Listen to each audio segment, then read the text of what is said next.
Thrilled to be here. I think this is really an historic moment in Miami Dolphin history.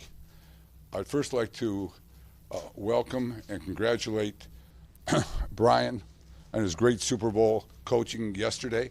It was incredible. It's really a great. You feel good after you see something like that. But really, I'd like to welcome his family to South Florida, and hope it's a long, long stay. As I told you earlier last month, that when we were going to make a change, that we were going to go in a different direction. It's about winning, but it's by looking to the long term and making those decisions that will make the Miami Dolphins continually be a great football team and very competitive. So with that new direction, we set upon looking for a coach that could really take us and lead us in that direction. What we were looking for was a leader, and that was probably the most important aspect of what we were looking for, as opposed to what we've seen a lot of the other teams looking for offensive-minded coaches because of the success of Sean McVay and some of the other great offensive minds. But to me, you start an organization by finding a great leader. And I'm really thrilled to say that I believe we have found that leader that can really take us into the future. And with that, I'd like to introduce Chris Grier, and who's our general manager, who together with Tom Garfinkel really conducted the coaching search that we did. And I'm really thrilled with the job that they all did and how we came together. It was an easy consensus in really picking Brian to be the head coach of the Miami Dolphins. Chris?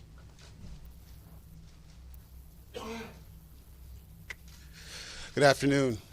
First, echoing what Steve said, I'd like to thank Steve, Tom Garfinkel, Matt Higgins, and Brandon Shore for their input and time throughout the coaching search. I think we had a very thorough and a very intensive process.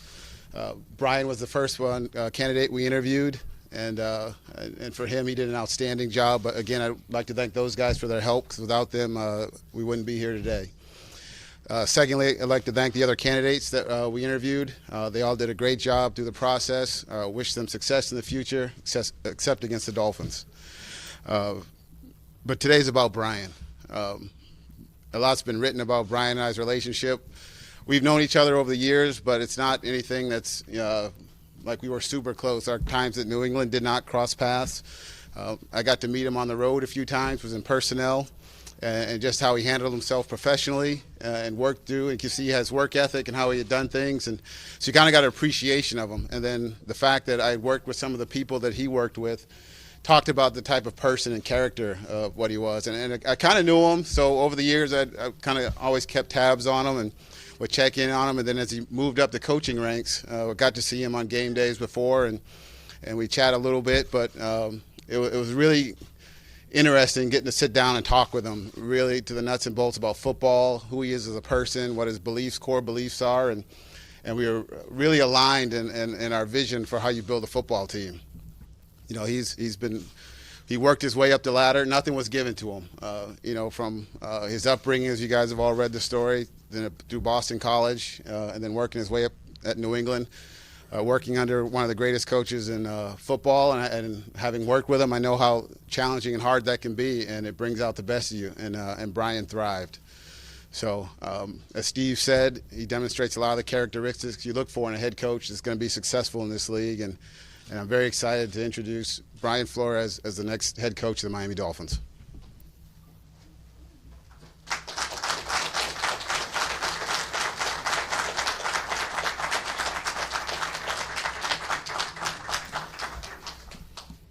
Thank you. It's been a whirlwind 24 hours. I just want to start by first thanking my wife, Jenny, and our three beautiful kids, Miles, Maxwell, and Liliana. Say hi, guys. Without them, I do all this for them. And without, the support of my wife and my family, this couldn't be done. I'd also like to thank my parents. They're back home in North Attleboro. My mom's, as a lot of you have read, she's dealing with breast cancer, and I just have, this would not be possible without the two of them, my mom and my father. They are, they've been the rocks for me, and my core beliefs, my foundation started with them, and I would definitely wouldn't be here without them. I'd like to thank the Kraft family and Coach Belichick. I was there for 15 years. It was an incredible experience. What a great organization, and what a great place for me to learn and grow and just become the best version of myself. So I'm very fortunate. I'm humbled by this opportunity, and they've been incredible to me. My high school head coach is sitting right there. His name's Dino Mangiro. A couple things about him.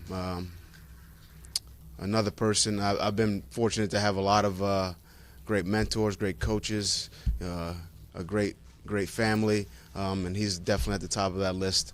I can't say enough good things about him. Some of the things that I preach to my players now, I learned from him. One of those fields there's not a lot of fields in Brooklyn, but we found one over there. He found one for us to kind of to work on, play on, and get better on, and I just want to say thank you to him. Just as far as this opportunity, I'm humbled. I'm grateful. This isn't. I wasn't in a rush to become a head coach. I really wasn't. I had a good job in New England. I wasn't in a rush, and I talked this over with Jenny and my family, and we talked about it. We said we're not going to be in a rush. It's got to be the right fit. It's got to be the right place. You have to have the right feel. And when I met with Chris, Steve, Tom, Matt, Brandon, we came out of that, and Jenny will tell you, I was excited when I came out of that meeting. That's where I wanted to be, and I'm thankful that I'm a part of this organization now. Look, we're going to do everything possible to win games and build the culture and build a winner here. And I'll do everything in my power and work as hard as possible to make that happen. So thank you. This is a great opportunity for me and my family, and we're going to try to make the Dolphins in this community, which is a great community and great fan base, we're going to try to make you proud. All right. Thank you. Any questions for Brian? Brian, what specifically in your meeting with the Dolphins told you this was the place for you? I think, Chris mentioned it. I think our vision and our core beliefs, our core philosophy of how to build a team, and they were aligned. And that was one of the things for me, and going through the process of interviewing was, look, if it wasn't, I told, every team this, look, if our beliefs aren't aligned, then don't hire me. Because if they're not aligned, then it's not going to work. And that's just kind of, that's how that, if they're not aligned, it doesn't work. I'm sorry, my daughter's talking to me over here. I know what that means. Yeah.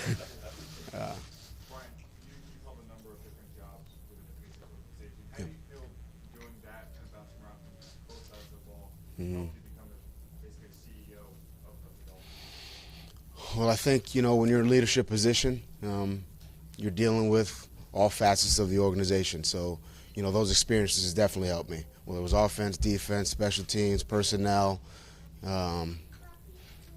driving people around, getting dry cleaning, all those, experiences definitely helped me kind of understand the inner workings of, the organization and how to lead. I would say I really feel like there's no job that I really haven't done. So I know what the people in the organization are going through. I respect those. I respect everyone who their jobs and the way they conduct themselves, and I think that's really gone a long way for me. Brian, there seems to be a big New England Patriots influence and on your coaching staff. On your staff, how much of that is by design? Well, from a staff standpoint, we're still kind of, obviously we've got some guys targeted. We haven't made any final. Well, we'll get the final update on the staff, when when we finalize it, obviously.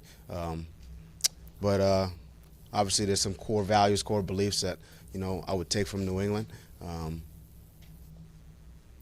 I would say the number one thing there is putting the team first. I think that's organizationally, from an alignment standpoint, what I talked about earlier, that's very important to me. I'm about being selfless. I learned this a long time ago. It takes 11. It's hard for two people to trust each other, all right? Let alone 11. So, in order to get that, you got to have guys who put the team first, are selfless, and want to work with one another to do what's best for the outcome of the group. And organizationally, I think that's where we're aligned. So. Brian, how much short-term pain do you think the Dolphins will have to go through before you see the long-term gain of giving him up what he wants as a sustained winner? I would say that every week we're going to go out there with the idea that we're going to win a game. So there's going to be pain involved in that too. There's definitely bumps in the road. There's no doubt about that in this game. There's ups, there's downs, and we've got to. That's part of this game. That's part of leadership is dealing with adversity. So there'll be some pain. We know that, but there's pain for every team. We had some this year, New England. We overcame them, and I think that's the kind of attitude and resolve I want to see from a team that I'm coaching. Brian, this franchise hasn't won a playoff game in 18 years. It hasn't won a Super Bowl in more than 4 decades. What is your vision in fixing that, and why do the Dolphins fans be confident that you're the guy for it? You fix that on a day-to-day basis. Everyone tries to improve every day. You take it one day at a time. And there is a selflessness and a put the team first attitude that you got to have. And that goes from the owner to the general manager to the head coach to the people who clean up at nighttime. And if you can get everybody to buy into that, then good things will happen. I believe that. Brian, what have you done to celebrate winning the Super Bowl? I kissed my wife on the field. We celebrated a little bit last night, and then we hopped on the plane and we got here. So there hasn't been much celebration. Cheated in a way? No, this is not getting cheated at all. I do not feel that way at all. That was a great experience. But I'm always, I guess I've always, been this way. I look forward. I'm a guy who looks forward. And You're here, so obviously the Dolphins believe you're ready for this. Why do you believe you're ready for this? well, I think I've had a lot of experiences in a lot of different areas of football organizations.